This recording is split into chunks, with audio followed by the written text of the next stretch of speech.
Good morning. It is Saturday, August 17th, and we're going to get right into our hot sauce. I put some frozen peaches into my Vitamix because I really like to add a little sweet to my heat with our fermented sauce. Now, these peppers, onions, and garlic have been fermenting for probably close to 10 days, 9 or 10 days now. I strain out the brine. It's in a bowl there on the counter, but I do not dump it. It's very important that you save that brine because you're going to need to add some of that back in. But I make sure I have all my solids in my blender, add as much brine as necessary to really get everything moving and liquefied through the blending process. Now, the remainder of that brine that you see in the bowl, I actually saved that and put it in the refrigerator because when I go ahead and get my next batch fermenting, when I have enough peppers again, I'm actually going to throw that brine in and it'll help speed that fermentation process back up. So I've got such a thick, gorgeous sauce right here, and I smell it because it smells so good and I just have to. But I strain it through a fine mesh strainer to get as much of those solids out. Now you'll see at the end of this, right, you're kind of left with two products. One is the hot sauce, which I store in a swing top bottle, and then the other is the solids, which is really good in any kind of cooking or stir fry, or when I'm out of my sauce and I'm really jonesing for that flavor and that heat. I will actually then take spoonfuls of the solids and put that on my eggs too. But it's important that I try to get as much of that liquid, that goodness out of the solids. And so I'll just use a spoon to help kind of release as much liquid as possible. At the end, I'm able to really fill my bottle. And I'm just so excited about that because I always need this every morning on my eggs. But I store that in the refrigerator and it will keep indefinitely. And then the solids, like I said, I'll store that in the fridge and use that as needed with our cooking. So this is the same day now, still Saturday. The hot sauce I didn't really count as my daily project because I had counted that previous. But I had 2 gallons of tomatillos in the freezer. So as our tomatillos were coming out of the garden, I just would throw them in the freezer. Really for 2 reasons. Number one, because I wanted to wait until I had enough to really make a good batch of salsa verde. And 2, because when they were coming out of the garden, I just didn't want to deal with them at that point in time. But they have been looking at me for weeks every time I open our freezer drawer. So it was time to deal with these. These are all homegrown tomatillos, homegrown jalapenos, and homegrown garlic. Pretty excited about that process and just that thought of when I open each jar. But I throw them into the Pyrex dish and I got to get some onions cut up as well and get the onions in there and everything just roasts. Now this is a recipe that is in the all new Ball Book of Canning, roasted salsa verde. And it is delicious. We actually had tacos this night for dinner and we saved some for tacos and it was so good. But this roasts in the oven. I did roast it for a little bit longer than the recipe had said, only because I was starting out with, some partially frozen and just really cold tomatillos and jalapenos. Once it was all roasted, I found this process to be a lot easier when I drained a lot of that liquid right into my pot and then put the solids in my food processor. I say that because your food processor has a line on the side, which is a max liquid fill. And if you go over it, like I have done many times, especially with this process, you just have a huge mess. So strain off your liquid, put the solids in your food processor, and you just kind of pulse and go through until everything is broken up. It does not take long since it's all pretty cooked. And then it all goes into my big pot. And so all of the tomatillos, onions, garlic, and jalapenos are now cooked, blended, and in my pot. I took some homegrown cilantro. Now this was freeze-dried cilantro back in March. I don't really understand how people are able to grow cilantro in the summer along with all of the salsa making ingredients because it just doesn't work here. So I got my freeze-dried cilantro, I put in some lime juice, and then the recipe does not call for coriander, but I love ground coriander. So we added that along with some Redmond real salt. Everything was still pretty warm just from coming out of the oven, so there was no need for me to really kind of heat things through. I just was able to get everything ladled up into my pint jars and then process accordingly.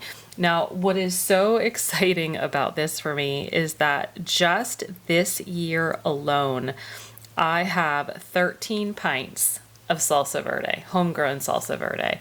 I've never had that much. Like, this is certainly one of my better years for tomatillos.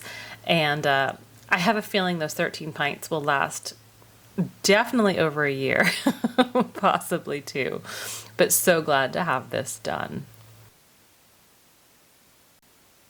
It is now Monday, August 19th. So I didn't actually film or preserve anything on Sunday, the 18th, and purely for the reason is that I just ran out of time. I was fortunate enough to teach a fire cider making class locally in my community to 20 amazing women. And so that was so much fun. And then I just spent the rest of the day spending time with family and even had a date with my son. And so it was just really sweet. So being able to catch up on the challenge in the subsequent days has been really helpful for me, and not have to be vigilant about doing something every day. I can make up for it when we have time. So I roasted some tomatoes on, again, Monday, August 19th. We roasted these herb salt in the oven, just like I've done previous. Now, as I'm doing this, I have no clue what I'm going to turn this into. Just like before. I just know that this is the process I need to take. So I let them simmer on the stove for quite a while, and really then just got started on the next project. Now, you've heard me talk about the herb salts, and I thought I had videoed this for you, and if I did, I just can't figure out where I put it. So I wanted to do it again. And so I took some fresh herbs. You can see I've got chives, oregano, and basil. And then I just use a little mini food processor, add in some Redmond real salt, and kind of blend it together. This is my third year doing this. I love having these herb salts at my disposal all year long. They store so well because the salt is actually a preservative, right? It preserves the herbs in that wonderful aromatic state, and they can be used all year long for all kinds of meals. I actually put together 2 jars of this, and I gave one to my mom because I wanted her to have some. But I keep this in the refrigerator, and it will last for well over a year. But I think these just are so versatile in how you can do things. Now, I did have some oregano left over, and I decided it was best to use to just dehydrate that in the dehydrator and then put that with the rest of my dried oregano.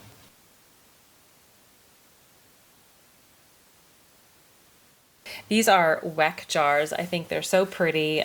So again, if you do something like this, think about making your jars just a little bit different, a little more decorative, a little bit more pretty. But you pick the word, right? In any way that works for whoever you're giving it to, because it could be a great gift. Good morning. It is Tuesday, August 20th. I am just getting some more pizza sauce out of the canner.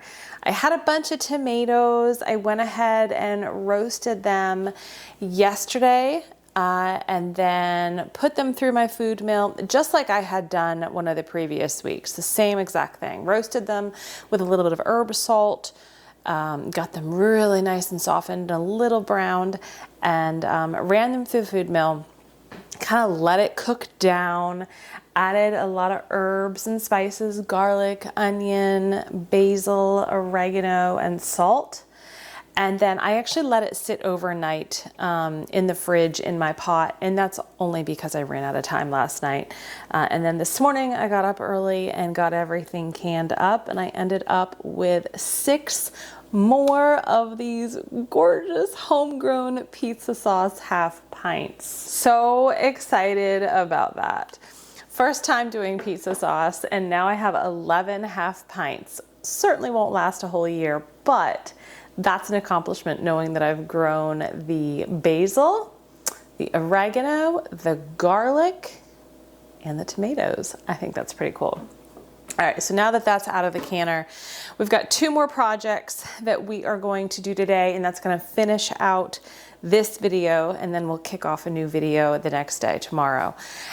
This is 2 things I have, how do I say never done? One of them I've never done. The other one I've done, but I've done it in a different way. Oh, and yes, my kitchen is a mess. Look at all this. Look at all this. Look at that corn.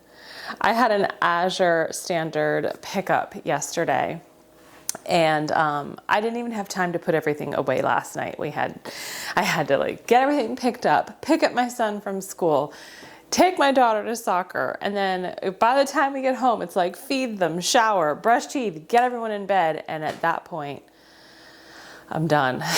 I'm just done. So that's why I canned the pizza sauce this morning, and this needs to be put away today. So yes, the kitchen is a mess, but I've got some gorgeous red sweet peppers. We're actually going to roast those and then store them in oil. So I have roasted red peppers before. You roast them in the broiler, take the skins off once they've cooled, and then you can store, I actually stored them in the freezer. I put them in like freezer safe bags or even vacuum sealed bags and froze them. And my vision was to use them, just pull them out in little amounts as I needed it. But it didn't quite pan out the way I had wanted to. And I think the reason is because I forgot they were there. They were at the bottom of the freezer and they just didn't get used. And then I had to have some forethought with that to thaw them in time and however the application was that I was going to use them for. This time, today, I'm going to roast these gorgeous peppers. These are Ajvarsky peppers from Baker Creek Seed. This is probably the 3rd or 4th year I've grown them. They start green, and then if you leave them long enough, they will turn red, and they are sweet and so prolific and beautiful. Our peppers are really now just gonna start kicking into gear here in North Carolina. So this is really the first time I'm doing something with peppers for 2024. But I'm gonna roast them, take the skins off, and pack them in olive oil. So one of the things I had to wait for was to get a new gallon of olive oil from Azure Standard yesterday. So now I can do this today. I do this with sun-dried tomatoes. I will take little cherry tomatoes, cut them in half, bake them in the oven or roast them in the oven, and then pack them in oil. Let me show you. I do store them in the refrigerator, and so the yellow you see is the solidified olive oil just from being in the fridge. But these are packed with homegrown tomatoes that were roasted and then stuffed into jars. I've got 3 of these that'll last us absolutely a year. We don't go through them that fast, but this keeps them nice and usable, right? Like I don't have to plan anything in advance. I just have to put this on the counter for a little bit and the oil will start to liquefy a bit more, and then I can grab as many of the tomatoes as I want. I'm gonna do that same thing with the roasted red peppers. I imagine I've got about 5 peppers here. I imagine I'll be able to do like 1 pint or maybe 1/2 pint, I don't know yet, to get roasted red peppers in a jar. So let's start that and get them under the broiler before we start the second project. All right, so I just turned my broiler on high. All I'm gonna do is put my peppers in my little Pyrex dish here, my oven safe dish. I'm not taking the stems off. I'm not coring and taking the seeds out. We're just gonna put them under the broiler and we're gonna check on them every so often, maybe every, I'm gonna say 8 to 10 minutes. And what I'm looking for is to see the skin get kind of black and blistered and charred, right? That's the roasted part in your roasted red peppers. So it'll take a little bit, maybe about 20 to 25 minutes total. And through that process, I'm going to take some tongs and we'll rotate the pepper around so that we're getting all as many sides as possible, that charred black color.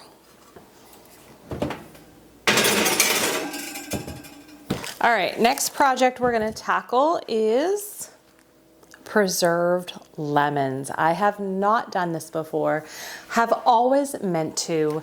And for one reason or another, it just didn't happen. So I made sure that with my Azure order, I was going to be getting some organic lemons. I wanted organic. I wanted the best quality I could get, since with preserved lemons, you're actually preserving the entire lemon, including the rind, and it becomes this really delectable thing that you can just add to food. It's not bitter, like the bitterness is gone. The texture is amazing. And so I wanted organic since I knew I was going to be eating the skin. I'm going to start, this is I think a 2-pound bag. I got 2 2-pound bags. I don't know that I'm going to use both. I'm not sure yet. We're going to start with one. And I'm just going to take my lemons to the sink and thoroughly wash them. Again, even though they're organic, what we're doing today, you want to make sure you're starting with really clean lemons.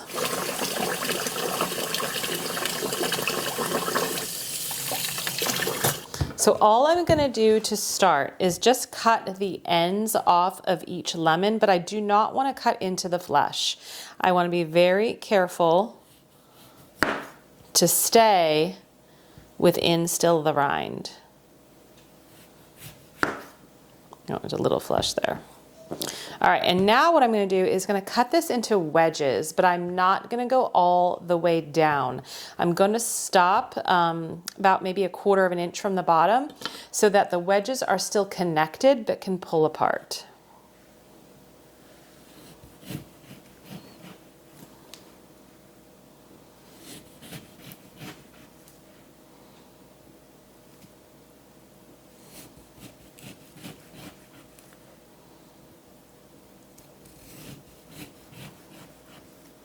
And we need to pause for a second because some of my peppers need to be turned.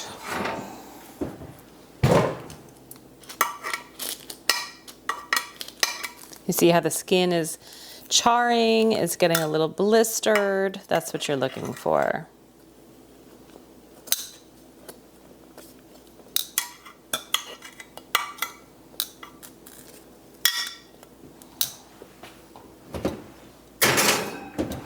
All right, back to our lemons. So I'm gonna take one of my clean jars and I'm just gonna put the lemon in there. This is gonna kind of get smushed around a bit, but what I wanna do is get my Redmond real salt in here, and I want to get it in all of those crevices, all those little nooks and crannies, because it's the salt that is going to mix with the acid of the lemon juice and almost create like a brine. We're not fermenting the lemons, but it's going to create a brine that will then kind of smush everything down, and everything stays below the brine level. We get our jar really nice and full, and then it sits on the counter for about a month and eventually then can go in the refrigerator. So again, not quite fermentation, but the salt is preserving the lemons, liquefying them, and just keeping them in that salty acid brine.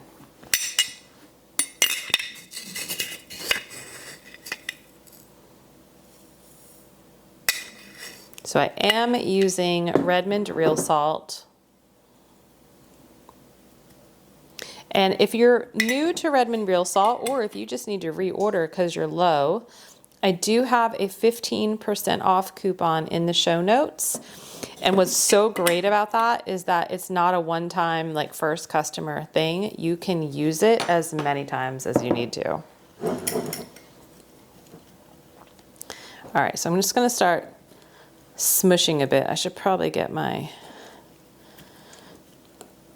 pounder, my fermentation pounder. So this is going to seem counterintuitive to what your brain's going to tell you to do when you're doing this process, because that's what's happening to me right now. When you cut a lemon and when you're using a lemon, what are you using? The juice. That's really the end game of a lemon. I mean, maybe you want a lemon wedge in your water or your drink or something, right? But that's really the end game, is the flavor from the juice.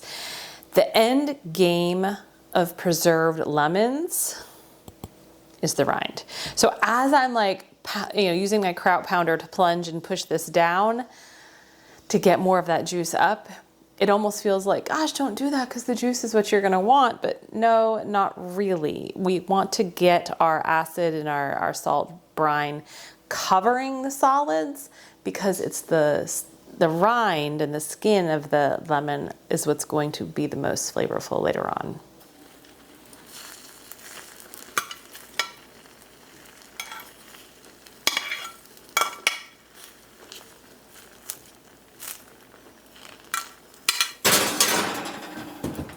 All right, because this is my first time doing this, I want to make sure I'm doing it right and telling you something right, and we're just experimenting together. I'm actually gonna dump this into a bowl, and I'm gonna cut more lemons. I just think it might be too much salt. And so what we're gonna do is cut the lemons, get them salted, get all their brine in a bowl, and then put everything in our jar.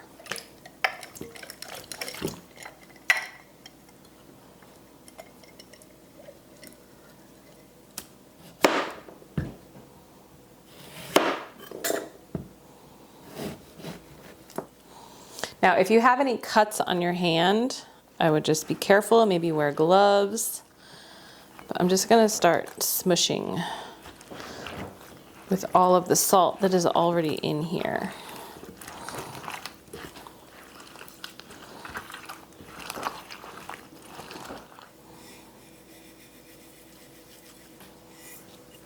I think the peppers are ready. We're gonna pause on the lemons for a minute. They look great. So now the trick is to cover them up. It can be plastic wrap, it can be tin foil, but we want to trap the steam in, and that is what helps release the skin from the flesh.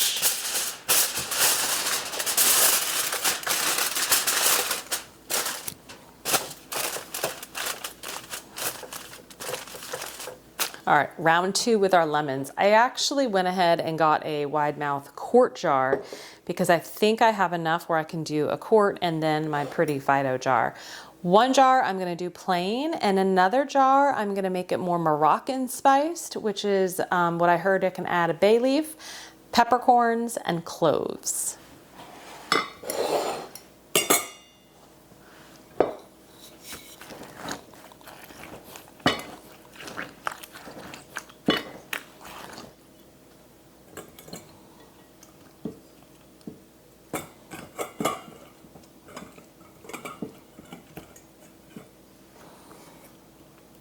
Okay, I think that is pretty good. We're gonna add in the juice, and I'm gonna attempt to strain out some of the seeds.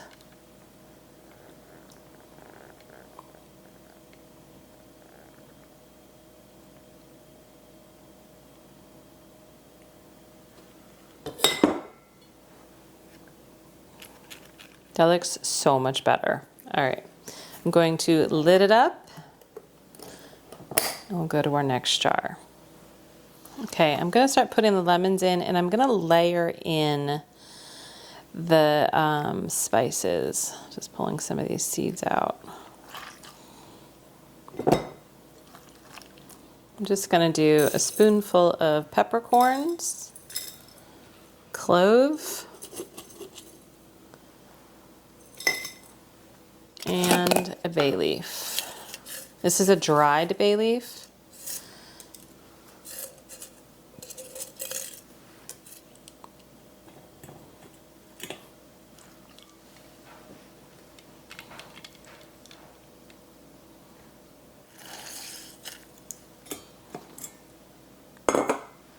I'm going to put a non-reactive lid on. Okay, absolutely do the way I do it the second time, which is salt it in a bowl, kind of get everything mixed together, and then put it in your jars. But look how beautiful that is. I am so excited to try these. And for sure, I will share on the channel how I use these and try them out. But look how pretty they are, and they're going to just add so much flavor this winter. Now I got to clean up. That's always the worst part. The peppers are still in the pan under the foil. I'm gonna leave them there anywhere from 20 to 30 minutes. Really, it's about what works for you. There's no length of time that is too long, but the longer they sit, the easier those skins will come off. I'm gonna get this cleaned up, and then we'll come back and do the peppers. All right, are you ready to get some roasted red peppers in oil? Oh, those look so good. They look perfect. So I just have a 1/2 pint jar here. What I'm gonna do is very carefully take the stem off. Now, and the skin, if I can do this right, sometimes the seed pod comes off with the stem. I'll try the next one. But you see how the skin just kind of like peels right off. And don't stress if you don't get every little bit of the skin, it'll be okay. And there's the seed pod. So I'm just going to carefully scrape out the seeds. Again, if you don't get them all, it's okay. So that pepper is done. I'm going to put it in my jar. These smell so good. Roasted red peppers are one of those things that you can do it with even store-bought peppers and you will save yourself so much money. They can be quite costly to buy in the store. And just having this kind of at your disposal and being able to do it with whatever peppers you find or have can really save your wallet and just kind of elevate some of your dishes. So what I like to use these for, mostly I use them for roasted red pepper hummus. I'll just take some of the skins and throw it in the food processor with the chickpeas and the tahini and everything. But I also love to put these on sandwiches.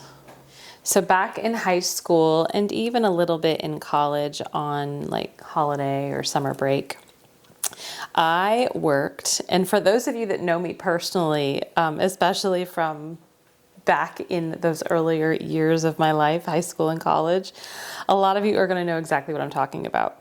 I worked at like a little sandwich shop. It was called a gourmet shop. It was the woman's name and then the gourmet shop. And it was like soups and salads and sandwiches. And I think they had a coffee bar. And she did catering. A lot of it was catering, events and weddings and whatnot. And so I learned a lot at that job.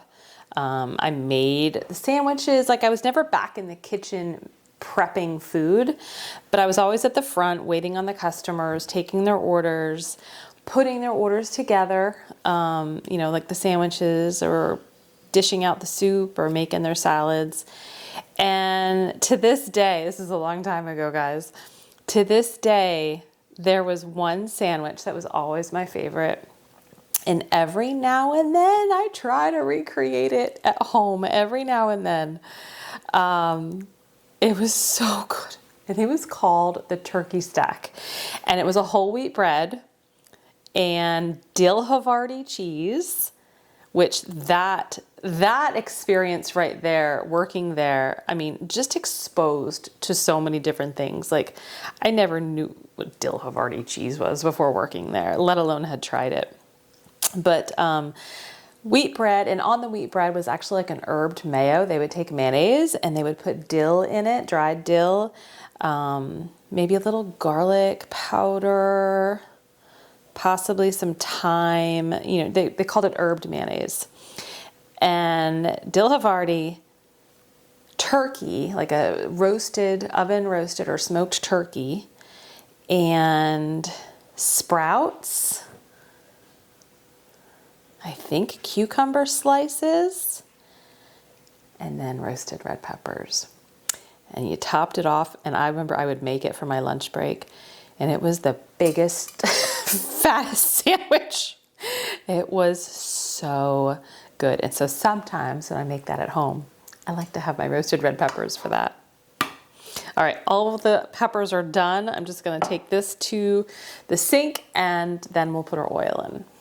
All right, so I did about a 1/2 pint. It was, 5 peppers, but this is perfect. I don't know that I would want to preserve this in any larger of a jar.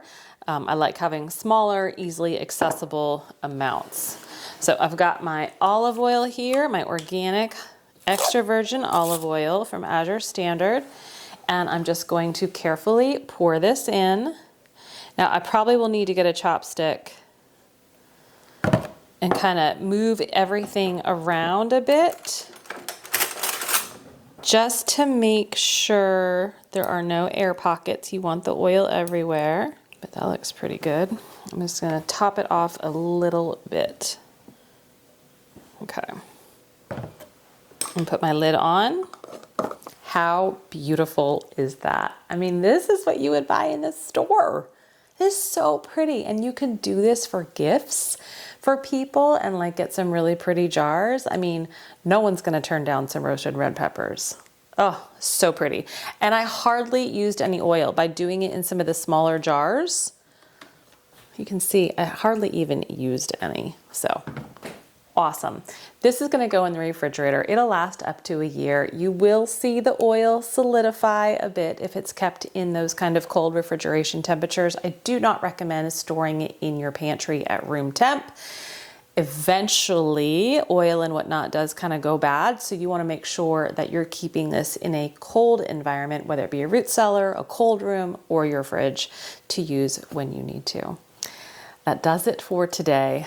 Stay healthy, stay well. I will see you on the next video. Take care.